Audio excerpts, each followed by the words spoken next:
ಚನ್ನಪಟ್ಟಣ ತಾಲೂಕು ಆಡಳಿತ, ತಾಲೂಕು ಪಂಚಾಯಿತಿ ಹಾಗೂ ನಗರಸಭೆ ಸಹಯೋಗದೊಂದಿಗೆ ನಾಡಪ್ರಭು ಕೆಂಪೇಗೌಡರ 517ನೇ ಜಯಂತಿ ಕಾರ್ಯಕ್ರಮವನ್ನು ಚನ್ನಪಟ್ಟಣದ ಸಾತ್ನೂರ್ ಸರ್ಕಲ್ ಬಳಿ ಇರುವ ಅಂಬೇಡ್ಕರ್ ಭವನದಲ್ಲಿ ವಿಜೃಂಭಣೆಯಿಂದ ಜರುಗಿತು.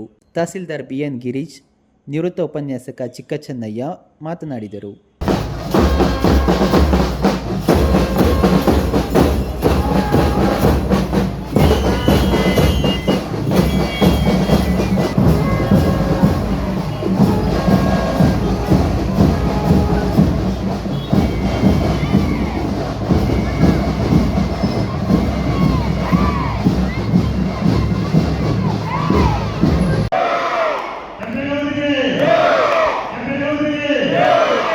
ಕಾರ್ಯಕ್ರಮದಲ್ಲಿ ನಗರಸಭೆ ಸದಸ್ಯರಾದ ಸತೀಶ್ ಬಾಬು, ಸುಮಾ ರವೀಶ್, ತಿಮ್ಮರಾಜು, ನಗರಸಭೆ ಪೌರಾಯುಕ್ತ ಮಹೇಂದ್ರ, ಬಿಇಒ ರಾಮಲಿಂಗಯ್ಯ, ತಾಲೂಕ್ ಪಂಚಾಯಿತಿ ಇಒ ಸಂದೀಪ್, ತಾಲೂಕು ಆರೋಗ್ಯಾಧಿಕಾರಿ ವೆಂಕಟೇಶ್, ಕನ್ನಡ ಸಾಹಿತ್ಯ ಪರಿಷತ್ ಜಿಲ್ಲಾಧ್ಯಕ್ಷ ಬಿಟಿ ನಾಗೇಶ್, ತಾಲೂಕು ಜೆಡಿಎಸ್ ಅಧ್ಯಕ್ಷ ಗೋವಿಂದಳ್ಳಿ ನಾಗರಾಜು, ಜಿಲ್ಲಾ ಬಿಜೆಪಿ ಅಧ್ಯಕ್ಷ ಎಂಎನ್ ಆನಂದಸ್ವಾಮಿ, ಮುಖಂಡರಾದ ಎಲೆಕೇರಿ ರವೀಶ್, ರಾಂಪುರ ಧರಣೀಶ್, ಸಂಬುಗೌಡ ನಾಗವಾರ, ಎಲೆಕೇರಿ ಮಂಜು, ಪಿಡಿ ರಾಜು, ಲೋಕಾನಂದ್, ರೇಖಾ ಉಮಾಶಂಕರ್, ಕೋಕಿಲರಾಣಿ ಸೇರಿದಂತೆ ಇನ್ನು ಮುಂತಾದವರು ಹಾಜರಿದ್ದರು.